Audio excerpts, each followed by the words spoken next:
Ya está con nosotros el politólogo, eche todo el teléfono, no importa, José Tomás Sánchez, para hablar un poco de todo esto que está sucediendo en la región.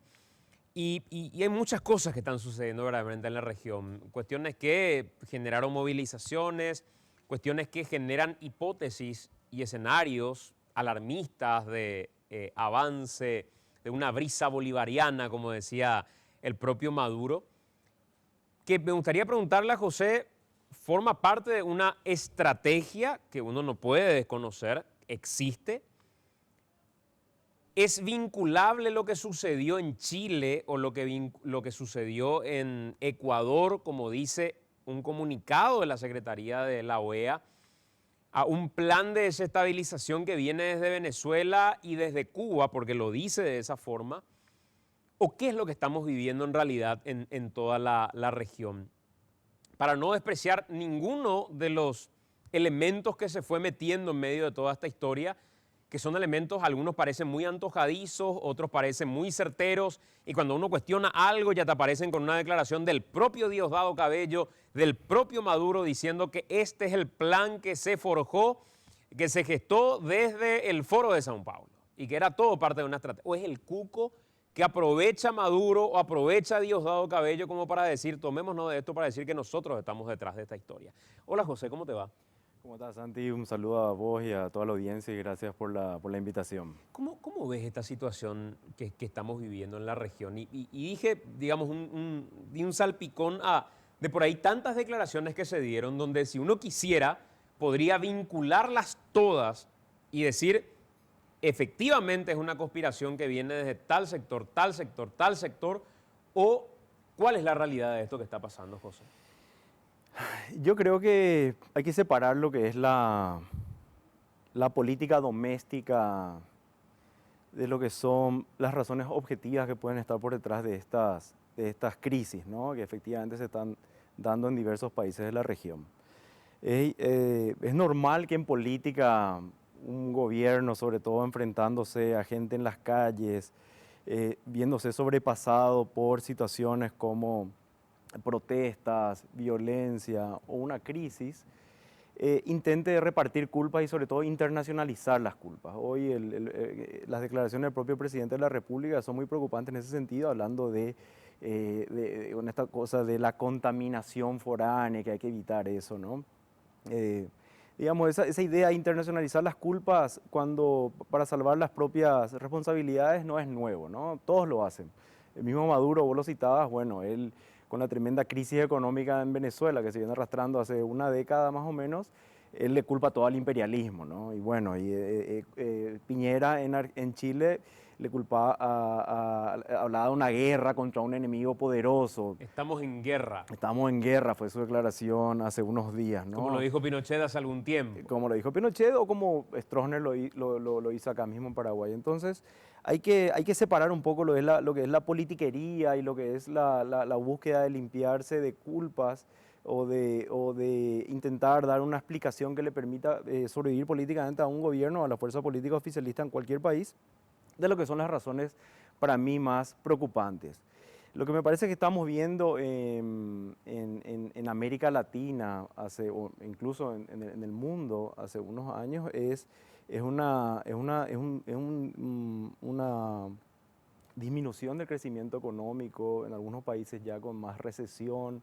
En América Latina, acordate que tuvimos una década florida de los años 2000, con el boom el commodity boom, con el boom de los precios de materias primas, de los precios de minerales, energía, que realmente generó mucho crecimiento económico y reducción de la desigualdad en la región, ¿no? Pero desde 2014, 2013, 2014, eso ha venido disminuyendo, eso es el comercio internacional para para la venta de materias primas. Entonces, esto no es nuevo, ¿no? Las dificultades económicas que han venido sucediendo en cada país.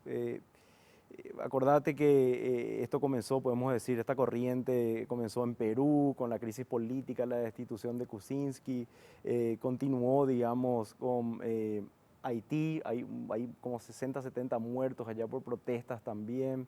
tenemos hoy revueltas, tuvimos después en Ecuador, en Chile, pero a quienes vemos revoltándose es a la gente común, ¿no? Gente joven, gente que no pertenece a organizaciones típicas o partidos tradicionales, gente que podemos decir ha ascendido hacia la clase media y hoy se ve en una situación de desprotección por los problemas económicos que se han venido dando en la región, ¿verdad? Entonces, en vez de asumir que hay problemas económicos, problemas de inclusión social, inclusión política, la gente viene asusando estas banderas del fantasma de afuera que viene a incomodarnos en nuestra pasividad doméstica. José, en esa línea, cuando uno mira la situación y se da cuenta que en Ecuador hubo un estallido social, que en Chile hay un estallido social, que en Bolivia hay otras razones para levantarse que tienen que ver con una coyuntura electoral, ¿qué tienen en cuanto a similitud estas movilizaciones o lo de Ecuador es un fenómeno absolutamente diferente al fenómeno de Chile? Lo de Chile es un fenómeno absolutamente diferente a el fenómeno de Bolivia. ¿Es posible buscar un punto en el que uno pueda equiparar e igualar y decir, esto es igual en todos estos lugares, en todas estas protestas, o cada fenómeno es absolutamente diferente? No, el punto en común en toda la región, en mayor o menor medida, es la desaceleración económica. Eso es el punto en común en toda la región. A partir de ahí podemos encontrar diferencias, ¿no? Pero la similitud entre Ecuador y Chile es la revuelta desencadenada a partir de una medida de ajuste económico, de una medida que afecta, digamos, servicios usados por grandes segmentos de la población, ¿no? En el caso de Ecuador fue el aumento del precio del combustible. En el caso de Chile fue el aumento del precio del metro. En el caso de Bolivia son otras las condiciones, digamos. Pero a partir de estas medidas de ajuste económico, por la desaceleración económica que se viene dando en la región hace 5 o 6 años, es que tenemos esta revuelta de sectores medios que, digamos, que se encuentran en esta camada de inseguridad económica, ¿no? Un punto en común que podrían tener Ecuador y Chile también son las dificultades de representación política, ¿no? Los partidos políticos en Ecuador están viniendo en crisis. Antes del Rafael Correa, del giro a la izquierda, han tenido partidos políticos muy débiles, caídas de gobiernos en el 97, en el 2002, en el 2005. Asume Correa, hay 10 años de un gobierno muy duro, digamos, donde hay una estabilidad política. Asume el vicepresidente de Correa la presidencia y hay otra vez una crisis de representación política, ¿no? Donde, de hecho, el enfrentamiento entre el presidente Moreno y la oposición es contra Correa, no contra otros sectores de la oposición. Y ahí, en esa crisis de representación política, el movimiento indígena apareció con fuerza, ¿no? En Chile, si vos mirás la fotografía del Latino Barómetro, cuando pregunta a nivel regional, ¿estás conforme con la economía de tu país? Chile de punta allá arriba. Tiene los puntos más altos en cuanto a satisfacción económica. Pero fíjate la violencia y la conflictividad que genera una medida que afecta a un sector de la población. Es decir, no es toda la población la que está ahí conforme, pero un sector, esa camada media emergente, ¿no? Entonces, esos son los elementos comunes en Chile y Ecuador. En Bolivia la razón es otra, ¿no? En Bolivia la razón es que tiene que ver con la coyuntura electoral de la reelección de Evo Morales, ¿no? Ahora, en cuanto a Chile, ya que tomaste ese ejemplo de los índices de satisfacción, o uno mirando la macroeconomía dice, qué bien. Sí. Incluso mirando los índices eventualmente de desigualdad, dice, bueno, es absolutamente diferente y la situación de Chile es como para aplaudir, cuando otros dicen, no, es la desigualdad el problema en Chile. ¿Cuál es el problema que nos muestra el número macroeconómico de Chile, que probablemente está por debajo y no estamos percibiendo que genera esta movilización? ¿Cuál es el elemento que hoy, sobre todo después de las declaraciones de Piñera, podemos decir, existía, salvo que haya sido solamente una medida de emergencia como para zafar de la crisis, el decir, pido perdón Y a partir de ahora empiezo esta agenda. Si tomáramos lo de Piñera como la declaración de una persona que entendió la crisis, que él mismo dice no supo administrar desde un primer momento, ¿qué es lo que la macroeconomía de exportación, de exportación, digo, de marketing de Chile no nos está mostrando a nosotros? Y equiparo nomás a un informe de un canal argentino, veo ahí sociólogo y es politólogo en realidad, el error fue mío originalmente, de José Tomás Sánchez, un informe de la prensa argentina que presentaba a Paraguay como la niña bonita de Sudamérica. Y mostraba la manera en la que se mantuvo el dólar, la situación económica, los niveles de inflación y demás. Y después cuando empezábamos a hurgar en los niveles de satisfacción o en los índices de desarrollo sustentable, nos dábamos cuenta que hay parte de esa economía que no termina premiando mucha gente. ¿Qué es lo que no estamos viendo de Chile cuando miramos solamente los buenos números económicos? Yo creo que hay un discurso que se instaló de que la desigualdad es el problema en Chile, ¿no? Pero si vos mirás los números de reducción de la desigualdad desde el 2002 hasta el 2017, mirando por ejemplo en la página de la CEPAL, uno ve una reducción en la desigualdad. Uno ve una reducción de la desigualdad en toda la región. Entonces la desigualdad puede ser un condimento importante, pero no es la razón de estas revueltas, ¿no? Hay un estudio que muestra la participación electoral de los chilenos cuando fue electa de vuelta Bachelet, ahora en el 2014, y Chile tuvo una de las disminuciones más grandes de participación política en el mundo. Hay una desafiliación masiva, la gente no se ve representada por el sistema político e institucional en Chile. Y esto viene de hace años, los partidos políticos, nadie cree en estos partidos políticos en Chile. De hecho, aunque gente del Partido Comunista Chileno, que tiene presencia parlamentaria, o del Frente Amplio, que fue un nuevo partido, o de la nueva mayoría, que es liderada por Bachelet, esta protesta, digamos, vinieron por afuera de la representación política. Entonces, yo creo que hay una explicación más política que económica. La explicación económica, en todo caso, no es tanto que haya desigualdad, sino que sectores medios, o sea, sectores pobres, dejaron de ser pobres, ingresaron a la economía de consumo, llegaron a tener acceso a derechos y hoy se ven amenazados. Ese es el problema. Esa es la diferencia con Paraguay. En Paraguay, digamos, todavía tenemos un bipartidismo que viene del siglo XIX. Tenemos los partidos políticos quizá, o el Partido Colorado en particular, más fuerte del mundo. Con presencia territorial, con una intensa vida partidaria, lo mismo en el Partido Liberal, con internas muy participativas. Uno está en periodos electorales en Paraguay y se nota en todos lados. Vos te vas a Brasil en periodos electorales, parece que no hay campaña. Entonces hay una inclusión política, aunque exista mucha queja sobre la calidad de la política paraguaya, hay muchos vínculos entre la sociedad y la política. En Chile hay una desconexión enorme. En Colombia los partidos políticos han casi desaparecido. En Ecuador entraron en crisis. En Venezuela, bueno, ya antes de la llegada de Chávez habían una crisis fuertísima también, ¿verdad? Entonces, cosas que no suceden en Paraguay. Entonces, todavía hay una inclusión política en Paraguay, lo cual ayuda a contener, digamos, los problemas sociales o económicos. Paraguay es más desigual que Chile, fíjate. El otro asunto es que Paraguay ha sido uno de los países donde hubo menor acceso a derechos sociales, digamos, como mucho acceso a la salud, mucho acceso a la educación, mucho acceso a la seguridad social, a la jubilación, ¿verdad? Cosas que permiten que uno adquiera conciencia de los derechos y que por tanto cuando esos derechos se ven en riesgo, uno proteste, ¿no? Si nunca tuviste acceso a derechos, ¿contra qué vas a ir a protestar? Claro. Es mucho más difícil, es mucho más abstracto, ¿no? Pero fíjate que ahora, hace poco, el presidente Mario Abdo Benítez retiró un proyecto de ley que creo que iba a aumentar los años de aporte para la jubilación. Sí.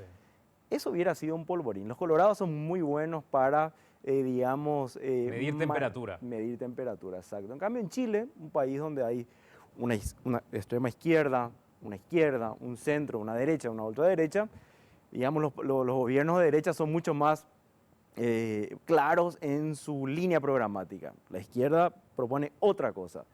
Los colorados siempre están, digamos, en el medio. Tienen ahí un Nicanor Duarte Frutos cuando lo necesitan, un Horacio Cartes cuando lo necesitan, ¿no?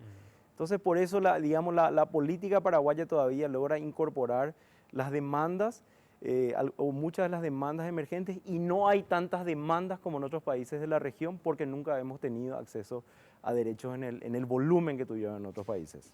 José, me encanta lo que estás diciendo, porque creo que estás metiendo un elemento que es el elemento que yo espero de los análisis de inteligencia que no escuchábamos recién, porque es muy fácil construir sobre cualquier elemento diciendo, ojo, que ya dijo Diosdado Cabello, que la brisa, y para mí todas esas declaraciones tienen que ver, probablemente sí, con un plan que lo quisieran ejecutar, pero que sobre todo lo que pretenden es meter el cuco de somos fuertes, nosotros estamos detrás y nosotros estamos llevando. Y creo que quienes alimentamos eventualmente ese tipo de monstruos somos aquellos que le damos visibilidad como si esa fuera una posibilidad, como para internacionalizar la crisis, como decís vos, y creemos que nos estamos desprendiendo de un problema cuando en realidad le estamos dando fuerza, visibilidad y preponderancia a lo que probablemente no lo tenga. Pues el Maduro que ya se iba prácticamente con Guaidó, hoy da la sensación que está manejando Sudamérica. Imagínate el paso que se saltó porque crearon ese monstruo. Y metiste un par de elementos que yo creo que son fundamentales y quisiera hacer ese ejercicio con vos. Si esto se tratara de una lectura de escenarios, donde estamos viendo que la región se ve en esta misma crisis y que en algún momento puede tocarnos, más tarde o más temprano. O sea, estamos en recesión, en cualquier momento puede tocar. Puede tocar. Y ahí quiero meter ese elemento que vos metiste. Hablaste que el elemento común en todas estas crisis era la desaceleración económica. Cuando decís la desaceleración económica, yo inmediatamente digo, Paraguay no está fuera de esa situación. Está en una situación también comprometida respecto a eso. Y metiste otro elemento, el factor detonante cuando hay una desaceleración para que se genere el estallido. Así Y es alguna medida que la clase media eventualmente o la sufre. clase pobre la pueda sufrir y pueda generar una indignación de inmediato. Por ejemplo, un proyecto que diga, aunque sea absolutamente racional, elevar a 10 años el promedio de lo que, para que no te explote la caja, se tome como parámetro de jubilación versus algo que es pan para hoy y hambre para mañana, 3 años últimos con mucha gente que falsea inclusive sus datos. ¿Qué elementos visualizás como para decir, acá tenemos la pólvora y acá tenemos el fuego? Que podamos tomar como señales de alerta y decir, en Paraguay esto es lo que no tiene que pasar para que no tengamos una explosión de este tipo. Quiero comenzar refiriéndome a esto de las declaraciones de Diosdado Cabello y Maduro, ¿no? Realmente yo no sé por qué entra en este tipo de declaraciones que lo que hacen es generar repercusiones negativas para el proceso venezolano, ya de por sí complicado, ¿no? Pero no me pareció, o sea, a mí me pareció todavía joda, ¿no? Porque efectivamente, digamos, un sistema político ni siquiera puede contener sus propias demandas poblacionales y con los peores índices económicos, etcétera, ¿no?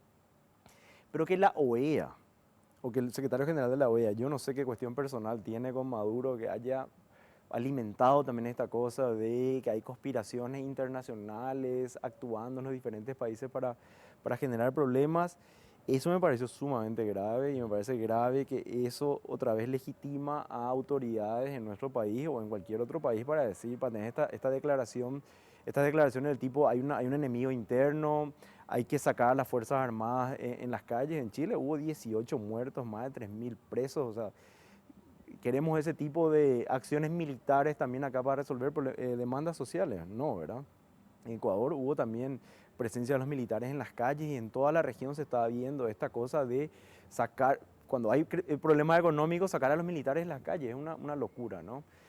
Ahora, ¿qué tiene que haber en Paraguay para que exista digamos, un polvorín que nos lleve a desastres sociales o a una tragedia o tragedias, digamos, que afecten a ciudadanos y ciudadanas de este país.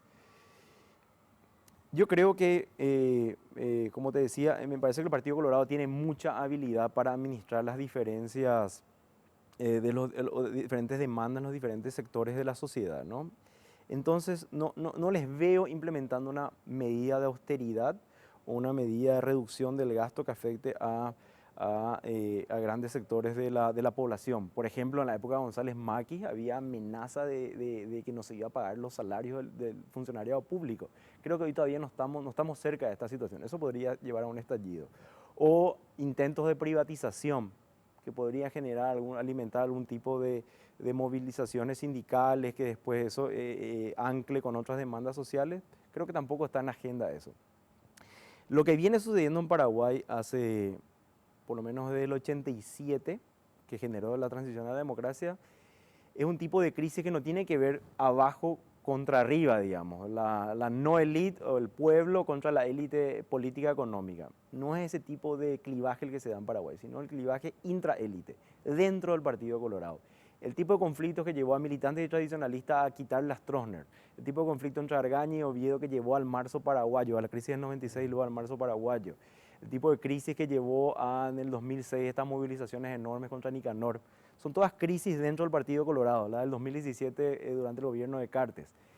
Ahora de vuelta estamos viendo que se van reconfigurando facciones dentro del Partido Colorado que amenazan la continuidad del propio gobierno, y el propio gobierno, en vez de ir contra, digamos, los otros sectores del Partido Colorado porque los necesita, van a ir alimentando este tipo de culpas, ¿no? Pero yo diría, es la crisis intraélite, intra-Partido Colorado. Ese es el clivaje desde el 87 que nos tiene, digamos, socavando la estabilidad de todo el sistema político e institucional.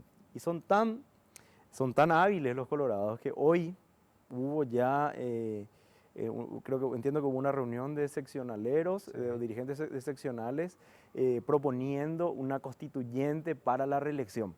Ahí tenemos otra vez un juego de una manera de subsanar estas rivalidades internas para continuar gobernando, ¿no? Claro. Entonces, pero sería intraélite el problema acá en Paraguay. Hay un elemento que tocas que me parece de mucho cuidado, porque efectivamente el gobierno central pretende instalar la idea de un presupuesto que debe ser austero en determinadas cuestiones, ¿verdad?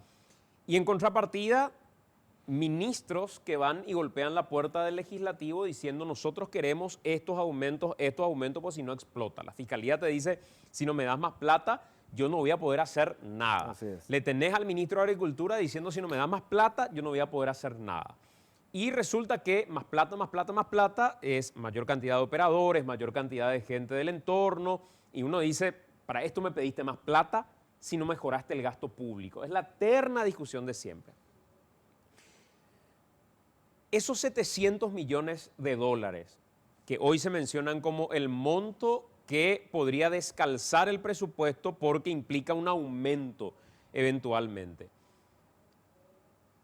no nos pone en la cuerda de este estallido social a la hora de debatir el presupuesto si es que la propuesta del Ejecutivo se mantuviera diciendo no vamos a otorgar aumentos porque no hay plata, le vamos a cortar a la gente de aduanas la gratificación que le damos por lo que cae eventualmente en un procedimiento. El ministro de Hacienda, Benigno López, diciendo no me pidan comisiones, no me pidan gratificaciones porque no es un buen año. Eso deberíamos cortar inclusive para racionalizar. Todo eso, aunque fuera una idea racional, madura presupuestariamente hablando, ¿crees que es oportuna en un momento de crisis como el que estamos viviendo? No, claro que no. Claro que tiene que haber una mejora del gasto. Claro que tiene que haber digamos, un gobierno que defina un presupuesto y que, digamos, discipline a su coalición gobernante, pero no lo hay. Yo creo que estás tocando en uno de los posibles focos de las mechas para poner fuego a esto, porque el Partido Colorado y sobre todo el movimiento oficialista hoy no se caracteriza por tener una disciplina, ¿no? Entonces, efectivamente, pueden seguir habiendo estas demandas de aumentar privilegios considerados injustos por otros sectores de la sociedad y que generen escándalos que puedan llevar a alimentar rivalidades políticas, pues tiene que pasar por rivalidades políticas, ¿no? Para generar, digamos, problemas contra el gobierno, movilizaciones, protestas, etcétera. Yo creo Claro, que tocas un punto central. pero lo que podríamos concluir es en diferenciar, como cuando separamos los elementos, como para decir, este es el detonante, pero este es el oportunismo, o esta es la Sí. oportunidad, el caldo de cultivo hoy sigue siendo el bolsillo. El caldo de cultivo del bolsillo, exactamente.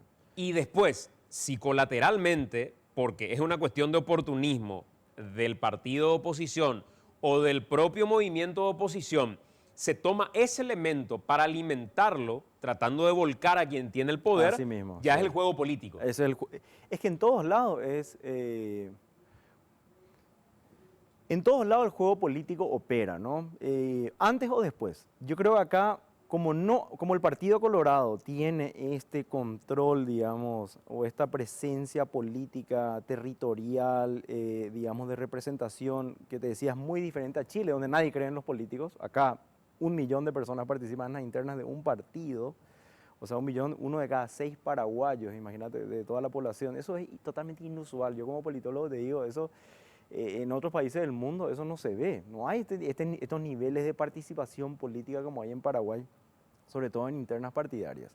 Entonces el juego político acá tiene que venir, digamos, antes que este tipo de medidas como en Chile, donde el juego político viene después. Porque en Chile o en Ecuador, digamos, Correa fue el que entró, o lo mismo las organizaciones indígenas entraron a jugar su juego político cuando se levanta el precio de la gasolina. Por el primer sector que protesta son los transportistas en Ecuador. En Chile aumenta el precio del metro.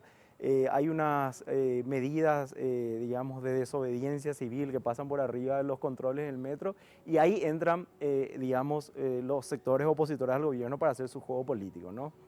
Para ubicarse, digamos, del lado de los sectores que estaban en contra de la medida.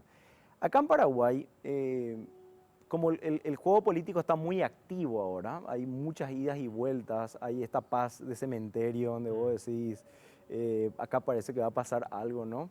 Yo creo que el juego político va a venir antes. Yo creo que efectivamente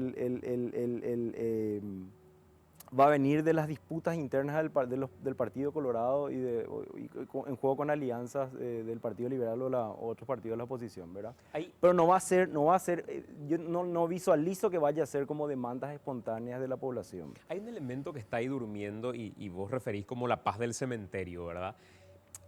En algún momento se instaló en alguna parte de nuestra historia la idea del mejor amigo de un colorado es otro colorado, ¿verdad? Una Sí. frase más que conocida. Así mismo. El Partido Colorado, que otra vez ahora tiene durmiendo la posibilidad de un juicio político, había activado con todo desde un movimiento de disidencia, desde el Honor Colorado, y después dijo, no, nosotros por la paz del país, pero sobre todo por la paz del partido, no podemos remover a un Colorado para que llegue un liberal. Pero uno mira qué pasó con ese proyecto y se da cuenta que el proyecto no fue archivado. El proyecto fue guardado como para tenerlo ahí eventualmente si fuera necesario. Así es. Esa situación, ¿cómo se lee en un país donde se instaló la idea del mejor amigo de un colorado, otro colorado, pero históricamente probablemente la realidad nos muestre otra cosa, con un juicio que está ahí nomás? Alguien tiene que sacarlo del cajón si quisiera. Yo creo que es interesante esto, un colorado es el mejor amigo de otro colorado, pero también un colorado es el peor enemigo de otro colorado, ¿no? Eso vimos hacía referencia hace rato en la crisis del 87 que lleva a la caída de la dictadura. Vemos los problemas del 92, del 96, digamos con la rebelión o la amenaza de rebelión oviedista, el marzo paraguayo, la crisis que tuvo Nicanor, la crisis que tuvo Cartes. Efectivamente, son facciones coloradas las que rivalizan con el oficialismo colorado en cada momento. Entonces, evidentemente lo del juicio político pues saldrá cuando tenga que salir, cuando el juego electoral llegue, esté más cerca, pero el Partido Colorado tiene esta característica de rivalidades internas en las que una facción no puede dominarla completamente a la otra. Va a depender mucho también del juego del presidente, ¿no? Parece ser que este presidente no tiene no viene con un intento de hegemonizar al partido, que es lo que suele desatar las reacciones internas desde el partido contra el que intente hegemonizarlo, que fue lo que pasó contra Nicanor, fue lo que pasó contra Cartes. No, lo veo tan débil a Marito, lo veo tan débil que a lo mejor sobrevive por su debilidad misma, ¿no? Porque no intente hegemonizar. Pero efectivamente, más allá de que sea legal o no sacarlo del juicio político ahora, vos sabés que acá digamos, la justicia o la norma es solamente una referencia, ¿no? Lo usarán cuando sirva. Parece una retórica, y con esto cierro, pero para que sobreviva, entendiendo y teniendo la gran chance de leer el diario del lunes de lo que pasó en Chile, de lo que pasó en Ecuador, de lo que pasó en otros lugares, ¿qué le conviene a un presidente como Mario Abdo Benítez? ¿Le conviene escuchar las voces de una Secretaría de Inteligencia o de otros que alimentan el cuco del fantasma, del enemigo externo, de la gente que conspira? ¿O le conviene mirar qué pasó en la región, dar pasos sobre esos pasos de Piñera y otra gente que al final termina reconociendo parte de lo que sucedió y diciendo, si es sensible lo económico, no encendamos la mecha? ¿Cuál es el camino que le conviene tomar? Para mí que el camino que le conviene tomar al presidente es construir el oficialismo, ¿no? Y para construir el oficialismo, un oficialismo disciplinado, tiene que incorporar a su adversario. No es suficiente con que vaya toda, digamos, su gabinete a quitarse fotos con Cartes en su casa. Tiene que incorporarle al cartismo en su gobierno. Eso es lo que yo haría para sobrevivir. La otra forma de sobrevivir que tiene Marito, contradictoriamente, es ser sumamente débil. Ser un González Maqui que, digamos, en el medio del desgobierno pueda llegar hasta el final justamente porque no representa ninguna fuerza política futura. Son esas dos. O se hace muy fuerte o se hace muy débil. Yo no creo que tenga que ver con, digamos, no lo veo con estos intentos de medidas de austeridad que afecten a sensibilidades sociales, digamos. No lo veo en ese camino. Lo que le va a tumbar me parece que es el juego político, lo que podría tumbarlo. Gracias, José, por acompañarnos. Gracias a Muy vos, Santi, amable. por la Un invitación. gusto.